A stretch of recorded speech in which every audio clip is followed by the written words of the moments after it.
This is an update on the Biax BL10 bearing replacement.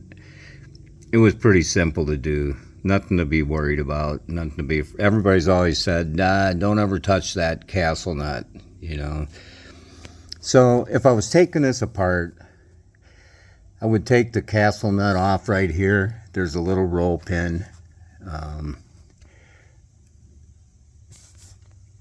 It's right there. Drive that roll pin out, 1/16, I believe, and take the nut off. Take this adjustment bolt out, and then take these 3 screws off, and this assembly comes out. And once it's out, you can press. There's a screw on the end of this shaft.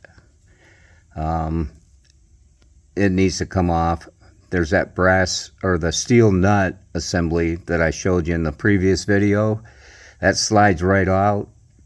Just mark it the way it's in. Slide that nut off. Take the screw out. Press this shaft out. If you got an arbor press, or just tap it out. Unthread this nut right here with the 2 holes. Use a spanner wrench. Unthread that cap. That's holding 2 bearings in there, and the bearings come right out. When I assembled this, it was real simple. The bearings pressed into this bronze housing. They just pushed in by hand, so they were snug. Once I got those in there, I put the cap on and snugged that up.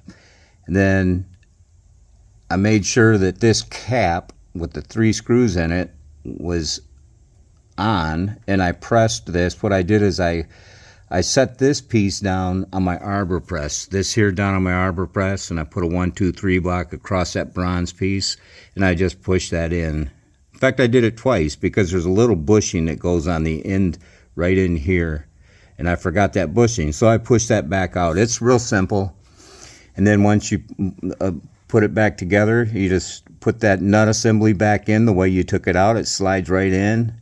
Thread this nut or this bolt in, and there shouldn't be any backlash in that bolt. You know, it went in the right same spot that it came out. I tightened the screw up, put the nut on, and the nut lined up with the holes. What that is, that just keeps it. That's so it'll move that nut back and forth to adjust your stroke. So pretty simple, and it's all together. Don't be worried about this. Simple thing to fix. So if you got a Biax that's froze up, don't be afraid to replace those bearings. Pretty simple job. Thanks.